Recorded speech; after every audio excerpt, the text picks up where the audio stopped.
Do you remember that science center you'd take me to all those years ago? When we'd walk through the butterfly house, those beautiful wings flapping all around us?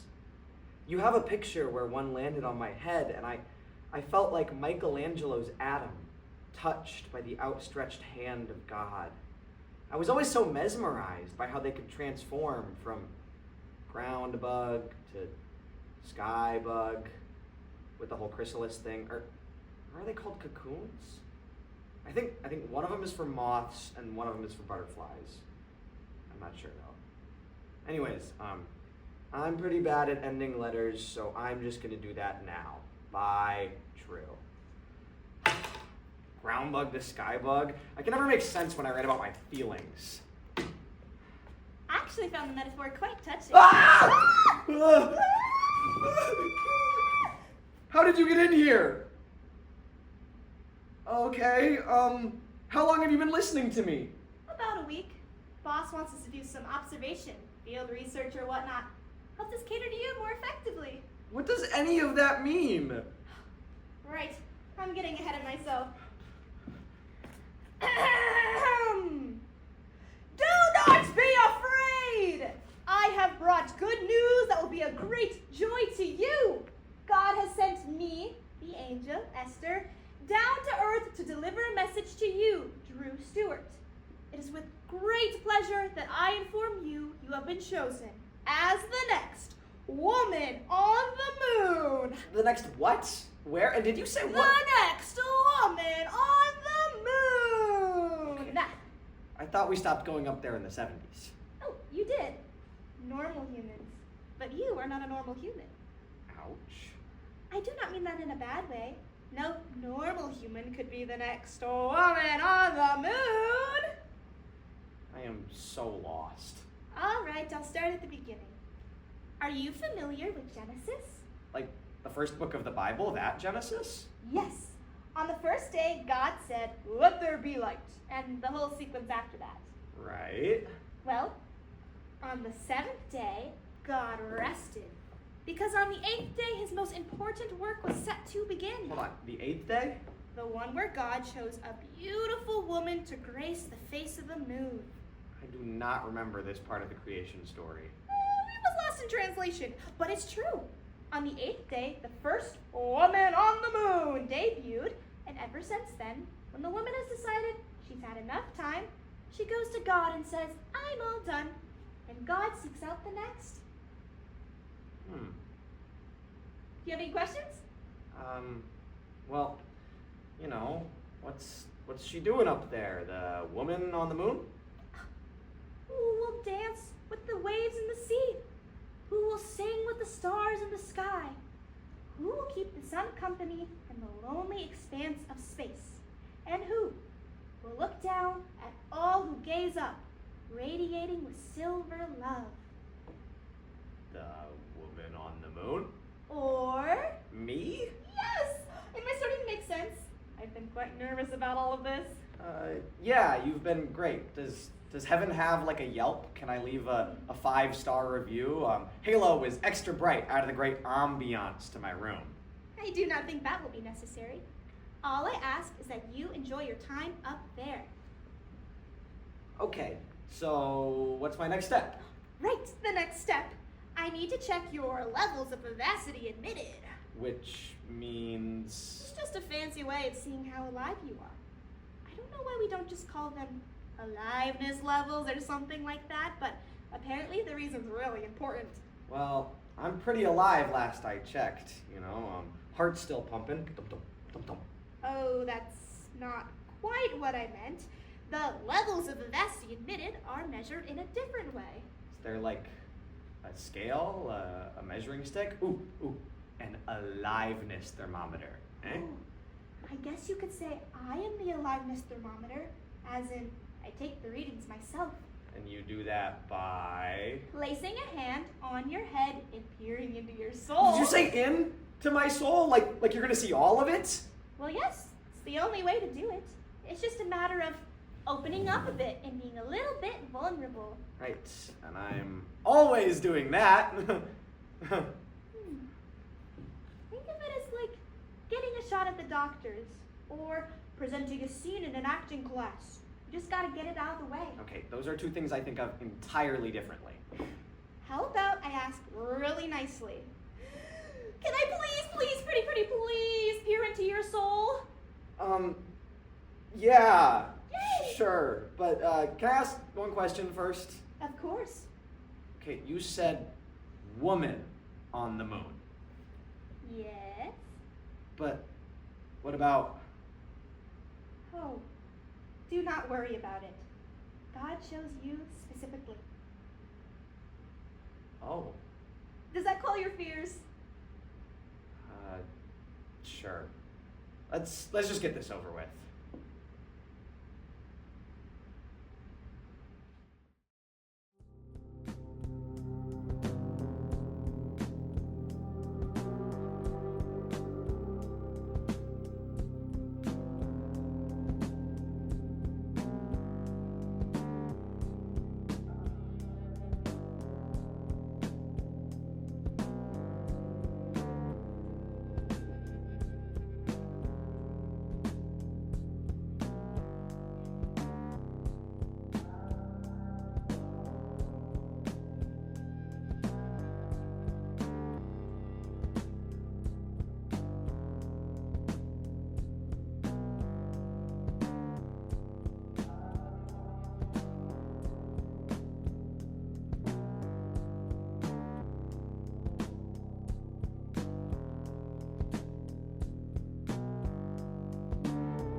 I am never writing a letter ever again. I'm sorry. I don't know what happened. I've never seen that before.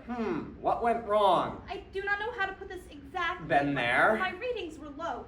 Too low. My aliveness levels? I don't think I'm dead, if that's what you're getting at. Oh, goodness, no, you weren't dead. That would be alarming. No, just messed up in some other way. I mean... I knew this would go like this. I've always had this feeling that something is just wrong with me. Like I'm hiking up a mountain, but my shoes are a size too small, and I can already feel where the blister is starting to form. But I'm already halfway up the mountain, and even if I turned around now, I would still get the blister, so I might as well just keep going. And there's not even any shoe stores on this stupid mountain that I'm calling my life. I wasn't aware that mountains were typically homes for shoe retailers. It's a metaphor. It doesn't have to be perfect. You know, I'm not perfect. Oh, no, I wasn't saying... Well, no, I'm sorry. I'm getting flustered, aren't I? This is kind of the first time I've been the messenger for all of this. Had to get the newbie. It's not very kind. Sorry. I'm just really confused right now. That letter you were writing. Yeah? Who was it delivered to? My mom. I have something I feel like I should explain to her. I want her explanation. For what? I don't know. I don't even know how to explain it, which is why I have a huge pile of failed attempts growing in my trash can. I might be able to reverse engineer a tree soon. That would require a startling amount of paper. Yeah. Do you trust mirrors? What? When you look in a mirror, do you trust it? Yes, usually. Sometimes I'm not convinced that mirrors are really reflective. I mean, that's what they want you to think, but whenever I look at a mirror, it feels like my vision starts to go blurry and my eyes lose focus and something's just not right. Like there's some hidden brain scrambling device lodged behind them all, making sure nobody cracks the code, figures out what's really being shown. Or maybe not, but I like that better than just like light reflecting. Are you uncomfortable with yourself? No. Maybe. I mean, isn't everybody? No, not everybody. When do you feel the most yourself? You? Drew? What are you doing in those moments? I don't know. Sometimes I feel like the only way for me to truly be me would require so much suspension of disbelief from everybody around me all of the time that I don't even bother. Like your life was one big puppet show. Sure, But that would be too outrageous to be the case. obviously. So nothing comes to mind? Well, now that I think of it, when I'm in the moonlight, it's so waxy and soft and moldable and gentle. Sunlight can be so harsh and exposing. I like that your brain has to work to fill in the gaps in the moonlight. It's like all guesswork, one big collaborative perception puzzle, if that makes sense. I could make sense of that. How often do you go out in the moonlight? I don't. Never for more than a few seconds. I feel so raw and vulnerable every time I do. I can't stop bracing for something. Oh dear. I did have this friend I used to go stargazing with. We would lay out in the center field at the baseball park over there. One time I saw a shooting star. It was so magical. Maybe a celestial giant was playing space baseball.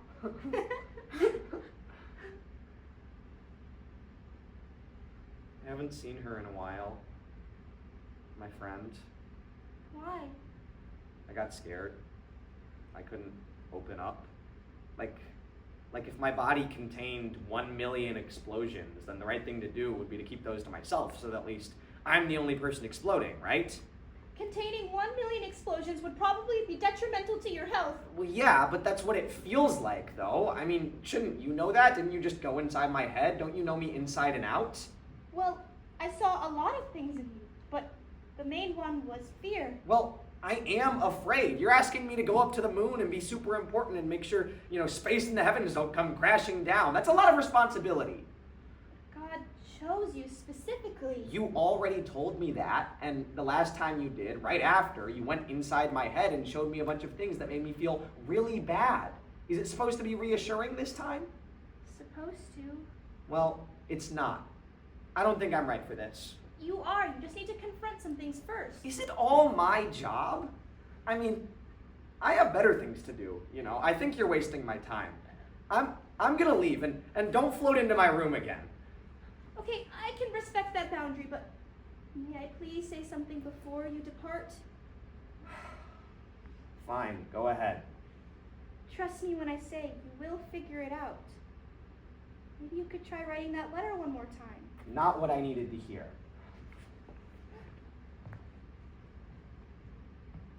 Hope I'm not failing you.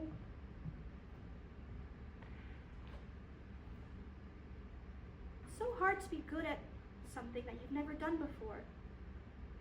I guess that can be said for both of us. Well, even if I did mess things up, what is that if not an opportunity to learn?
Hello!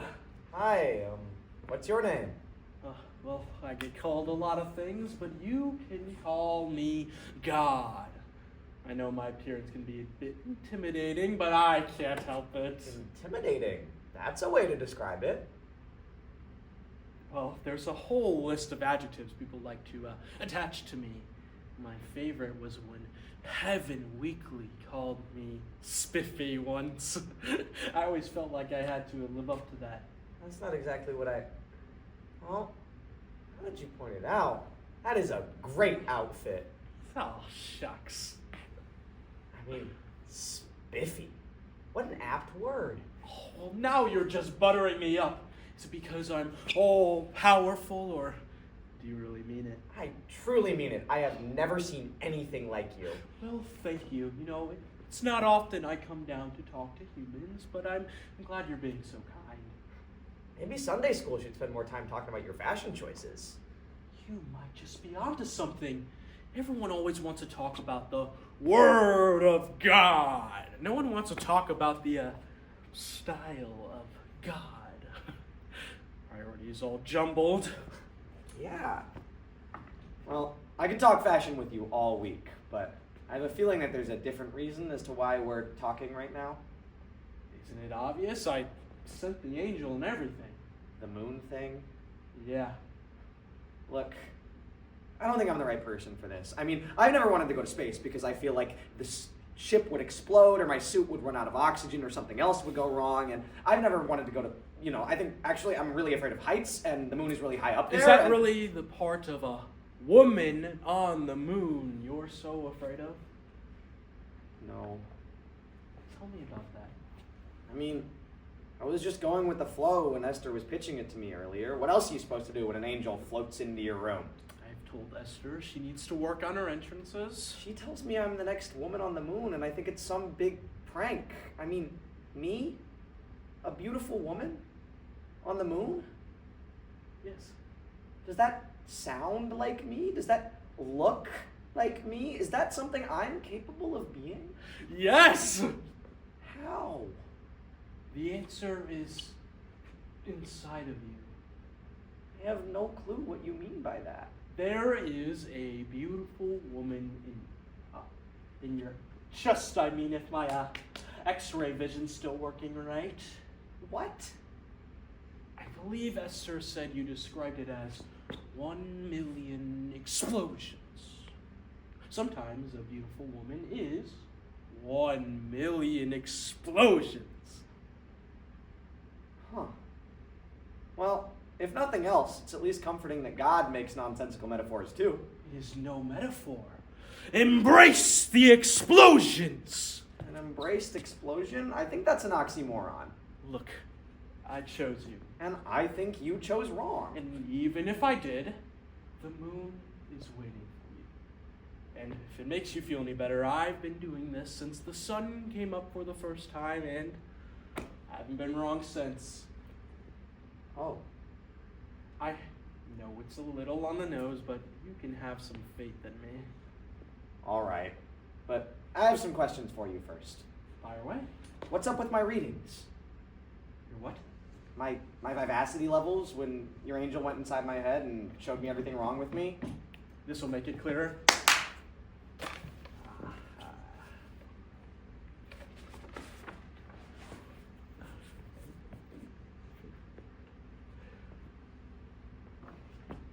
Being the woman on the moon is no cakewalk.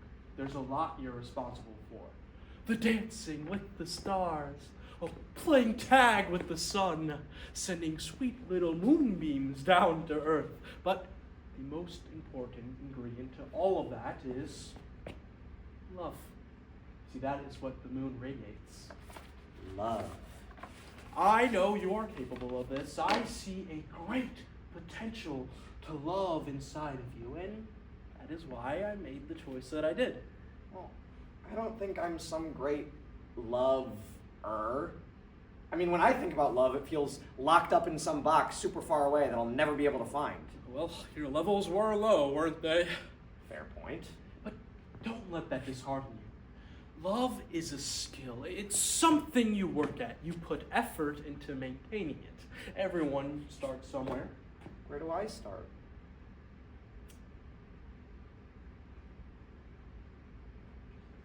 You think just because God came down to talk to you, he's going to tell you exactly what you need and how to achieve that? I mean, kinda. Well, because you were so nice about my outfit earlier. You know that locked up, unfindable box of love? Yeah? The key is within you. It always has been. Is that it? The key will lead you to the box, and the box will lead you to Esther, and Esther, well, you'll know where to find her. Are all clues in heaven this confusing? I don't know how I can make it any clearer for you.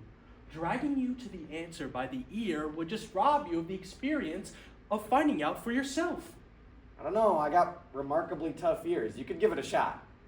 Not how it works, but I'll give you one final hint, and it's only 2 words, with an unmistakable meaning. Are you ready? As ready as I'll ever be. Look up.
She's taking her time.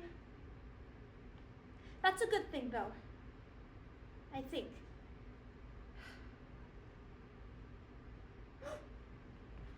Oh, you're gorgeous.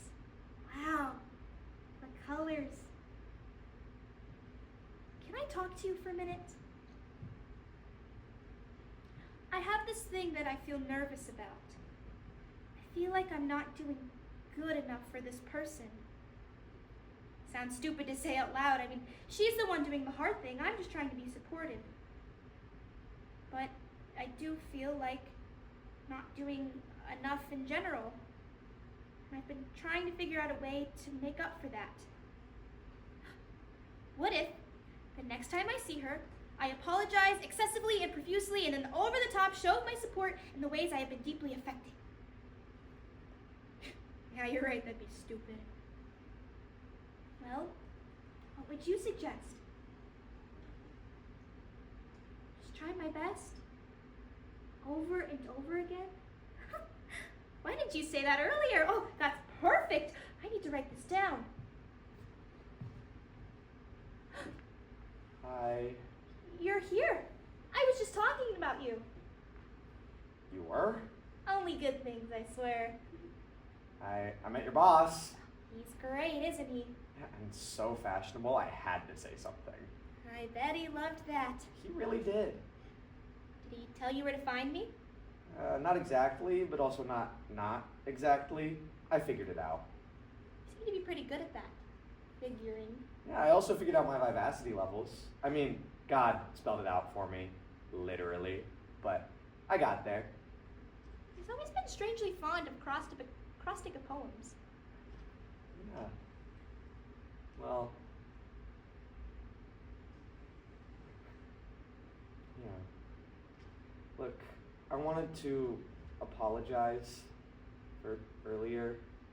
I shouldn't have ran off on you and said those mean things and not believed you. You were just trying to help and you didn't deserve that. I'm sorry. Must apologize as well. It's usually pretty bad on the angel's part if God has to help clean up your messes for you. We're both learning. That we are. And you're still here, so you didn't give up on me. I happen to think I'm a pretty good believer. I think that's what they call an optimist on Earth. Yeah, I took your advice. You wrote it. I finished it. I need to send it to my mom. Oh, I can help with that. Angel Mail doesn't even have express speeds. Ooh, that'd be great. What does it say? Something about butterflies, a metaphor that makes sense, that makes me make sense. Ground bug, sky bug, Drew bug. True bug indeed. Actually, can I read this to you? I've never sent a letter before, and I want another pair of eyes on it, or ears, I guess. Of course. Goes something like this. Dear Mom, being a caterpillar isn't the worst thing in the world on its own, but when everyone and everybody around you is telling you to stay a caterpillar forever and don't even think about growing wings, you can start to feel trapped in your own fuzzy skin. The isolation of the chrysalis can seem so frightening, but that fear drives you to stupid things. You start to isolate yourself anyway, without the beautiful transformation or the protective shell. I don't want to be fuzzy forever. I want to flap my wings and see beautiful light filtered through them. That's what I was meant to do. Anyways, I wanted to write to tell you that I'm going to be gone for a little bit. I don't know exactly how long, but if you ever miss me, you can step outside and look up at the night sky. Sometimes the day's sky, too. When I come back, I might seem or look a little different, but I promise you, the only thing that will have actually changed is I will be more me. I love you. Bye. Drew. Wow. How touching. Thank you for sharing that with me. Yeah, and thank you too. I don't think I could have read that out loud, much less finished it, even a week ago. We are all capable of transformation. To limit that is cruelty, plain and simple. I don't want to keep living in fear. I want to be myself and to love myself, whatever that may take. Come here.